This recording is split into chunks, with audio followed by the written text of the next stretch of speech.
Introducción. Según la cosmovisión bíblica, las personas son hijos de Dios, reflejan su imagen divina. Según la justicia social, somos hijos de la sociedad, moldeados por sus constructos sociales y su dinámica del poder. Postmodern Religion and the Fate of Social Justice. James A. Lindsay y Mike Naina. En los últimos años, una ideología impactante ha hecho una profunda incursión en el corazón de la Iglesia. Sus principales defensores la denominan justicia social, y casi siempre se corresponde con un compromiso con la igualdad, la diversidad y la inclusión. Todos los cristianos comparten un profundo compromiso con la justicia, así como con la igualdad, la diversidad y la inclusión.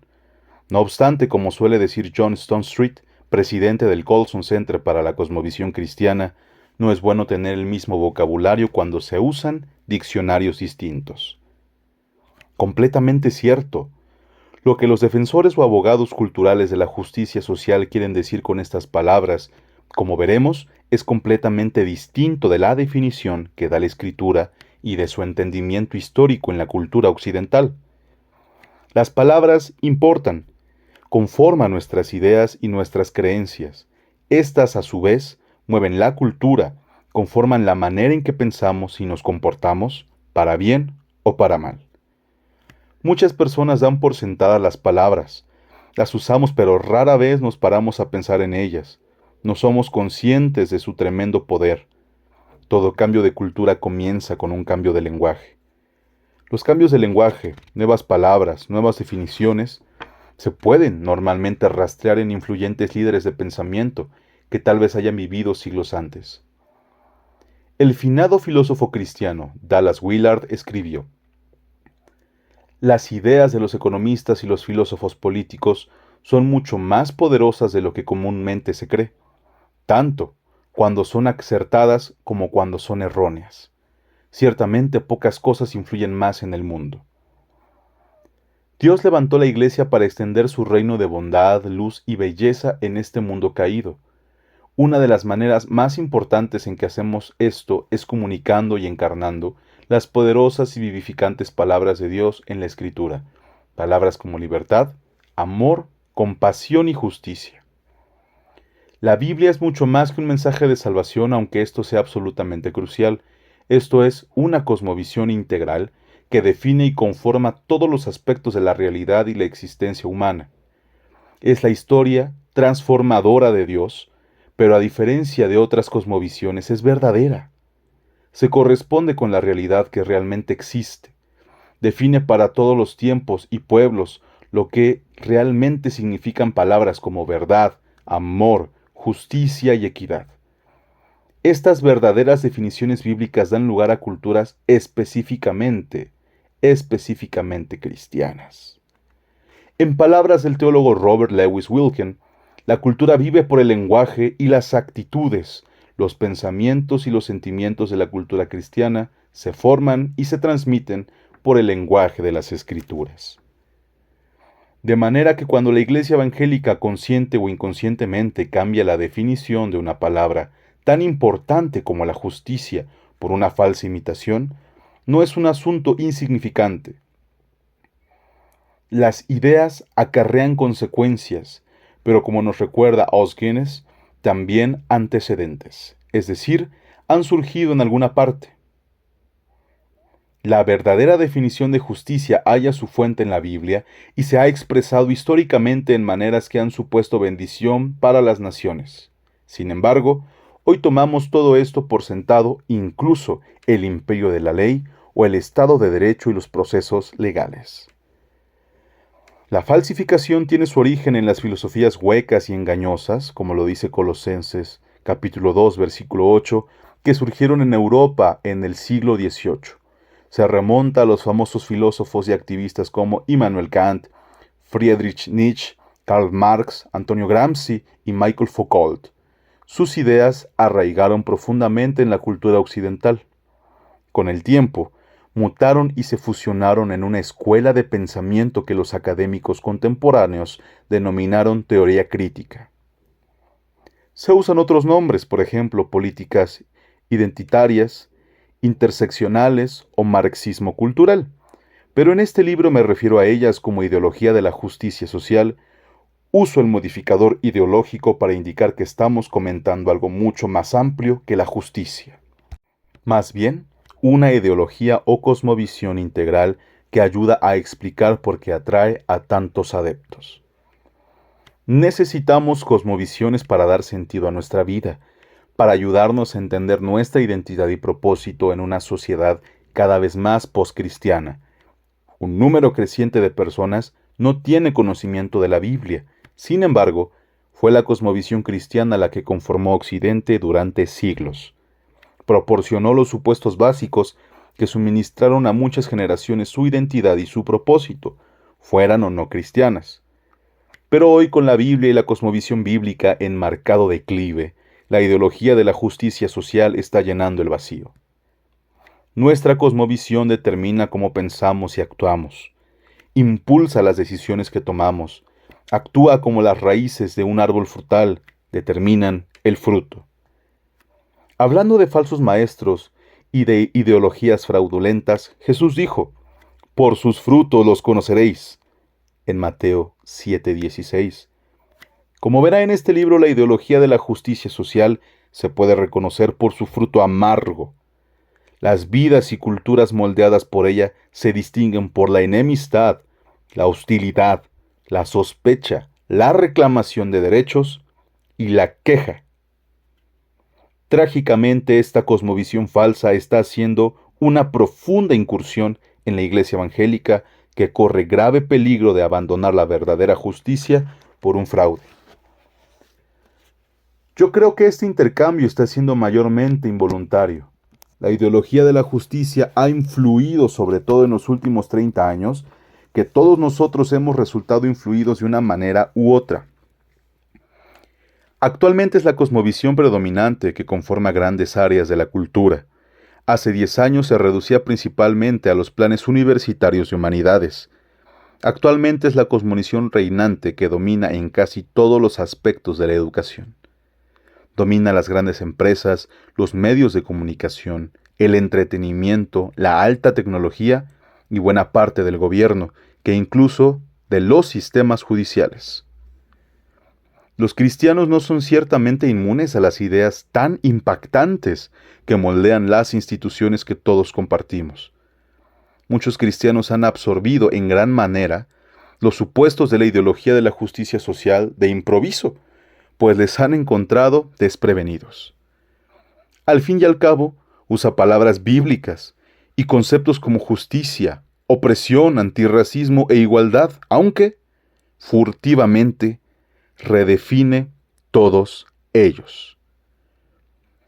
Para reconocer una falsificación es preciso distinguir antes el artículo genuino, de modo que comenzaré este libro expresando qué es la justicia bíblica antes de examinar la falsedad. Las exhibiré una frente a otra con la esperanza de que la comparación de sus principales diferencias arroje claridad en medio de toda la confusión que parece reinar entre los evangélicos. Me apasiona este tema desde que Dios me llamó en mi último año universitario, en 1988, a un ministerio vocacional a pleno tiempo. Ese año me incorporé a Fundación contra el Hambre, Food for the Hungry, una organización cristiana de ayuda y desarrollo como operario de desarrollo comunitario transcultural. En 1988, la iglesia evangélica estaba profundamente dividida, por lo que toca a la justicia que por ese tiempo solía preocuparse de los pobres y los marginados. En un bando está la división de conservadores teológicos que sostenían una interpretación más literal de la Escritura y consideraban que el objetivo de la misión cristiana es proclamar el Evangelio y fundar iglesias. Recelaban de ministrar a los pobres debido a su pasada relación con el herético evangelio social.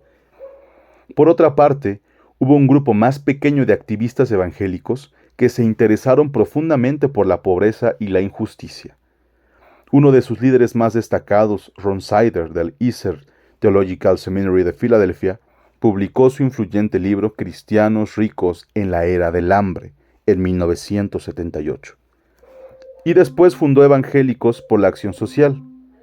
Otro líder, Jim Wallis, fundó Sojourners en 1971. Personalmente, me sentí atraído hacia estos hombres y sus pensamientos de movimientos.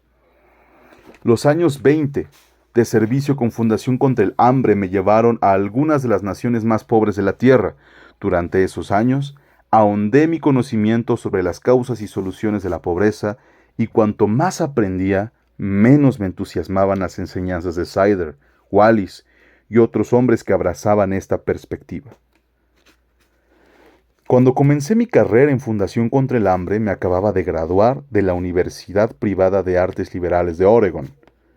Había absorbido mucha ideología marxista de mis profesores, aunque no la identificara como marxista. Suponía en gran medida que la riqueza y los recursos equivalían a una suma cero, que todos los que tenían lo habían obtenido ilegítimamente, a costa de otros que carecían de ellos. Las naciones ricas habían adquirido sus riquezas mediante el colonialismo, la codicia y el capitalismo voraz.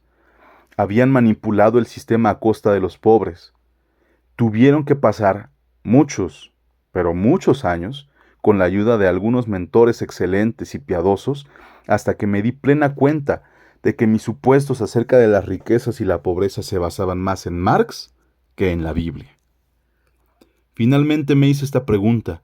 ¿Me interesaba más por las disparidades de la riqueza y la redistribución de ingresos, o por hacer lo que ha demostrado ser eficaz para ayudar realmente a la gente a salir de la pobreza? Con el paso del tiempo, me di cuenta que mis supuestos marxistas habían perjudicado más a los pobres que les había ayudado. En vez de considerar a los pobres como plenamente humanos, creados a la imagen de Dios, con dignidad, responsabilidades y capacidad de crear nueva riqueza y nuevas oportunidades, mis antiguas cosmovisiones les consideraba en su mayoría víctimas indefensas, beneficiarias de la ayuda occidental. Esto fomentaba un sentido malsano de culpar por un lado, y en un sentido dañino de dependencia y derecho a recibir ayuda por otro. Echando un vistazo a la historia y nuestra herencia cristiana, descubrí ocasiones en las que Dios actuó a través de la Iglesia para sacar de la pobreza a naciones enteras. Antes de la Reforma, por ejemplo, las naciones del norte de Europa eran tan pobres como lo son actualmente las naciones de África. Después de la Reforma, comenzaron a prosperar. Su transformación no llegó por causa de la redistribución de las riquezas, la sabiduría humana ilustrada o los conocimientos técnicos o científicos. Tuvo lugar porque la gente empezó a leer la Biblia y entender la realidad, su propia identidad y propósito, de forma novedosa y transformadora. Fue el poder de la verdad bíblica, de la cosmovisión bíblica, lo que sacó a la gente de la pobreza y edificó naciones libres y prósperas. La pasión que sentimos al abrazar este punto de vista nos condujo a mí y a mis amigos Darrow Miller y Bob Moffitt a fundar la Alianza para el Discipulado de las Naciones en 1997. Nuestra misión consistió en catalizar un movimiento cristiano que llamara a la Iglesia a una cosmovisión bíblica integral y proclamara y demostrara el poder de la verdad bíblica en maneras que guiaran a un cambio positivo, particularmente entre los pobres. Al bando conservador de la Iglesia Evangélica, nuestro mensaje fue el siguiente: vuestra pasión por el Evangelio es bueno y digno de alabanza, pero la proclamación del Evangelio solo es un principio de la misma cristianidad genuina, no el final. Una vez que son salvos, los cristianos deben ser diligentemente discipulados para reconocer y reemplazar los supuestos culturales falsos por la cosmovisión bíblica y después llevar la verdad, la bondad y la belleza del reino de Dios a todas las esferas en nuestros países fracturados. El plan redentor de Dios no se limita a salvar almas, comprende la reconciliación de toda clase de relaciones rotas, con Dios, con nosotros mismos, con los seres humanos y con la creación. No debe de haber separación entre la proclamación y el discipulado, la fundación de las iglesias y la transformación social y cultural. Todos estos son aspectos esenciales de nuestra misión global. La misión holística o el ministerio holístico pasaron a ser palabras de moda y abreviaturas taquigráficas que usamos para describir esta visión integradora del ministerio cristiano. En el bando de la justicia social de la Iglesia Evangélica, nuestro mensaje fue: si realmente quieren capacitar a los despauparados para que se levanten, la herramienta más potente a su disposición es la verdad bíblica. La pobreza no radica, en última instancia, en sistemas injustos, sino que en la mentira satánica a nivel de la cultura. Un enfoque cristiano del cambio social debe centrarse en dar testimonio de la verdad en todos los ámbitos de la existencia humana. Cuando tanto los ricos como los pobres sustituyen estas mentiras culturales por la verdad bíblica, surge la transformación. Esta transformación nunca es completa, o uniforme o indefinida, pero es real, poderosa, notable y honra a Dios. En los últimos 23 años, a medida que nosotros y otros hemos compartido enseñanzas similares, hemos visto muchos signos positivos de cambio. Por el lado conservador hemos visto una tremenda acogida del enfoque holístico de la misión entre las organizaciones y grupos cristianos que trabajan para dignificar a los pobres. Hemos visto una buena acogida de que la idea de una cosmovisión bíblica es lo mejor que podemos hacer para dignificar comunidades empobrecidas. A medida que ambos bandos empezaron a cambiar, aumentó nuestra esperanza de que la antigua separación evangélica pudiera superar y se forjara una unidad de honra a Dios. Hubo muchos signos alentadores de que esto estaba ciertamente sucediendo. Entonces, como surgido de la nada, Marx reapareció e influyó en una nueva generación de líderes evangélicos de diferente modo, y amenazó con socavar la unidad creciente. En todos los círculos evangélicos se hablaba de justicia social. Pero a diferencia de la década de 1980, se hizo menos hincapié en la pobreza y más en el racismo, sexismo y los derechos LGTBQ.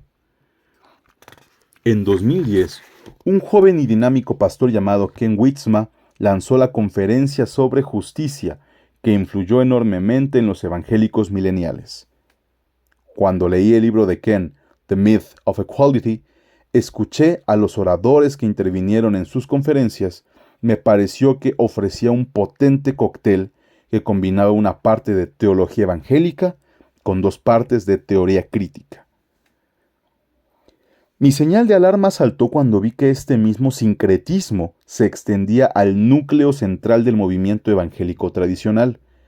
Esto vino a ser algo muy personal en 2018, cuando algunos colegas respetables y cercanos comenzaron a desafiarme. ¿No era yo consciente del racismo estructural generalizado y la opresión en Estados Unidos? ¿No reconocía mi culpabilidad como varón blanco en esa opresión? ¿No había comprendido mi innato privilegio blanco y mi racismo inconsciente? ¿Qué estaba sucediendo? Este es un momento peligroso. Si continúan las tendencias actuales, la Iglesia evangélica acabará abrazando rápidamente un sincretismo profundamente destructivo y una ideología no bíblica. Esto hará un daño incalculable a su misión y su testimonio en el mundo. La justicia es una de las palabras más importantes que aparece en la Biblia, uno de los conceptos más importantes en cualquier cultura. Si la Iglesia que cree en la Biblia abandona la justicia genuina en favor de una falsificación cultural destructiva, ¿quién quedará para defender la verdad? Es mucho lo que está en juego. Mi ferviente plegaria es que este libro sirva como llamada de alerta a mis hermanos. Esta es mi súplica: reconocer y rechazar la imitación. Recuerde lo que es la verdadera justicia. Aférrese a la verdad, por impopular que sea. Declárela, demuéstrela, sea la sal que Jesús nos mandó a hacer. Cada generación de cristianos debe sostener y defender la verdad y transmitirla a las generaciones futuras, incluida la verdad sobre la justicia. He aquí mi pequeña e imperfecta tentativa. Scott Allen, 26 de marzo, año 2020.